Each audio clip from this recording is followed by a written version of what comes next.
നമുക്ക് ആദ്യമൊന്ന് സംസ്ഥാന അതിർത്തി കടന്നു പോകണം. കഴിഞ്ഞ ദിവസം വന്ന വാർത്ത പ്രേക്ഷകർ ഓർക്കുന്നുണ്ടാകും. വാൽപ്പാറയിലെ ആ വലിയ ഭീകരത, അതായത് പുലി പിടിച്ച് ഒരു കുഞ്ഞ് മരിച്ച വിവരം.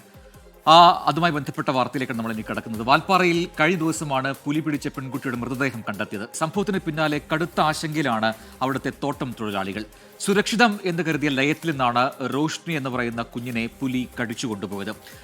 മക്കളെ വന്യജീവികളിൽ നിന്ന് ഇനി എങ്ങനെ സംരക്ഷിക്കും എന്ന ആശങ്കയിലാണ് വാൽപ്പാറയിലെ അമ്മമാർ.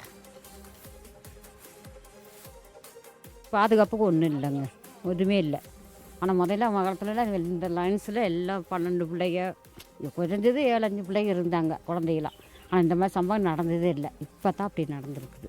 100-ലധികം വരുന്ന എസ്റ്റേറ്റുകൾ, 75,000-ലധികം തൊഴിലാളികളാണ് കേരള തമിഴ്നാട് അതിർത്തിയായ വാൽപ്പാറയിലെ തോട്ടം മേഖലയിൽ പണിയെടുക്കുന്നത്.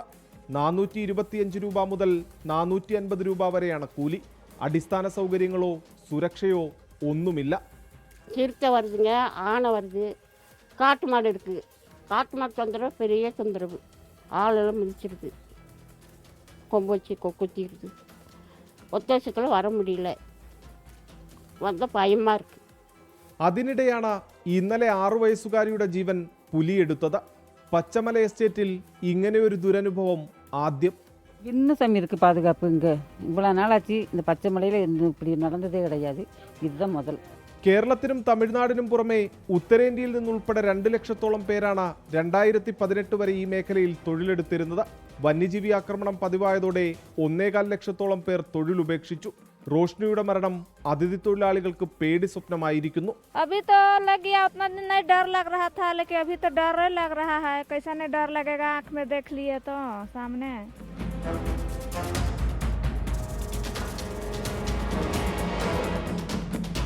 വൈദ്യുത സുരക്ഷാ വേലികളോ മറ്റു സുരക്ഷാ സംവിധാനങ്ങളോ ഒന്നുമില്ലാതെയാണ് ലയങ്ങൾ തൊഴിലാളികൾക്ക് താമസത്തിന് നൽകുന്നത്. അമ്മയും അച്ഛനും പണിക്കു പോയാൽ പല ലയങ്ങളിലും കുട്ടികൾ ഒറ്റയ്ക്കാണ്. വർഷങ്ങളുടെ ഇടവേളയിൽ 4 കുട്ടികളെയാണ് പുലി കടിച്ചു കൊന്നത്. മാറോടണച്ചു വളർത്തിയ കുഞ്ഞു ജീവനും ജീവിതവുമാണ് പുലി കവർന്നെടുത്തത്.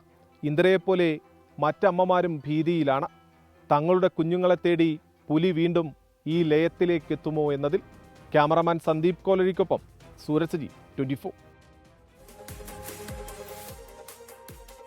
അപ്പോൾ വാൽപ്പാറയിലെ പ്രശ്നം എന്താണ്, അവിടുത്തെ ആൾക്കാരുടെ ദുരിതം എന്താണ് എന്ന് ആ റിപ്പോർട്ടിൽ വ്യക്തമായിട്ടുണ്ട്. പല കുറി ആവശ്യപ്പെട്ടതാണ് അവിടെ പാതുകാപ്പ് എന്ന് പറയുന്നത്. അതായത് ഈ പറയുന്ന ലയത്തിന് ചുറ്റുമുള്ള ഒരു മതിൽ, അതിൻ്റെ ആവശ്യം അത് പല കുറി പല ആളുകളോട് പറഞ്ഞതെങ്കിലും അതിലൊന്നും ഒരു തീരുമാനം ഉണ്ടായില്ല. കൃത്യമായ വേതനം ലഭിക്കുന്നുണ്ടെങ്കിലും ഒരു സുരക്ഷയും ഇല്ലാതെയാണ് അവിടുത്തുകാർ കഴിയുന്നത് എന്നവർ ഇന്നലെയും ഒക്കെ 24-നോട് പറഞ്ഞ് നമ്മൾ കണ്ടതാണ്. അപ്പോൾ അതിലൊരു പരിഹാരം അത് ആര് കാണും എന്ന ചോദ്യം ബാക്കിയാവുന്നു.